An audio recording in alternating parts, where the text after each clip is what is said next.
Have you got wet boggy ground but need to get a fence in anyway? Getting traditional fencing materials and equipment in can damage the land even further, making it an unrealistic option. Thankfully, there are modern fencing options that allow you to fence wet boggy ground effectively, economically and permanently. Today, I'm checking out two. The first option is the Gallagher insulated line post. It looks a bit more like a spear than a fence post, and at first impression seems a bit flimsy. But this thing gets driven into the ground and the waffles on the spearhead grip tight even in the boggiest of conditions. You can drive over it with a tractor. I've done that already. And with the use of these special little orange clips that can withstand about 160 kilos of sideways pressure, the wire's not going to come dislodged from the post very easily at all. And even better news, the only special piece of equipment you need is this glorified steel pipe to bang them in the ground.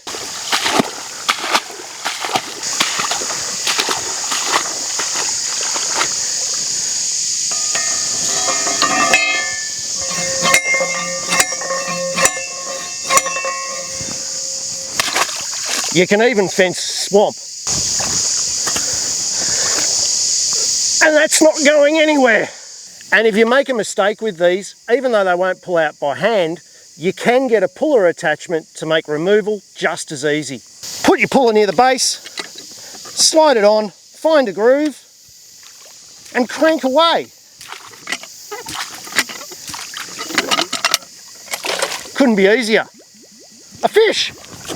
With a fiberglass core and a polyurethane covering for insulation, the flexible line post is flexible but surprisingly strong. So this is option number one. They guarantee them for 10 years. They're easy to put in, easy to pull out if you have the right tool, and super easy to set up. And with 13 line spacings, you can pretty much fit any existing fence configuration, so you don't have to replace everything at once. Let's have a look at the next option. The next option might appeal to people who are familiar with steel posts and enjoy using them because of their speed of putting up a fence line. This option will work with any brand of steel post, is lightweight and reasonably strong. So this option works like a suspension fence, and it allows you to cut the number of steel posts that you use by up to 2/3. On this line, we've got the steel posts spaced at 12 metres, and we're going to be spacing these at 4 metres, meaning that two of them will work like a dropper.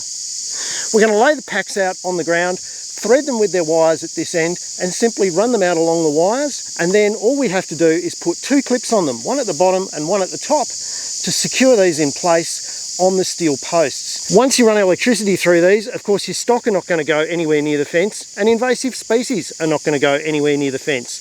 And with 13 holes, you can configure your wires to keep out or keep in whatever you like, no matter your proclivities. Now that we've threaded all of our suspension posts and we've got all of the wires on the fence run out, it's just a simple case of running them out. Now, if you are lower on strength or dexterity, you can just run them out in single packs from the top end down, or if you're a little bit stronger or it's a short fence, you can run them out together. Bear in mind, if you've got longer fences, there are also racks available that will mount on ute trailers and utes to allow you to do this in a mechanised way. This is a short fence. Let's get pushing. For your suspension posts, get your bottom clip on first, and that allows you to straighten it before you put on your top insulated clip. Use the square clips with these because there's no steel post to clip onto. Once you've got your post nice and straight, same simple tie-off method, 2 twists round, and notice that the new clips actually point in towards the fence and can't possibly damage your livestock.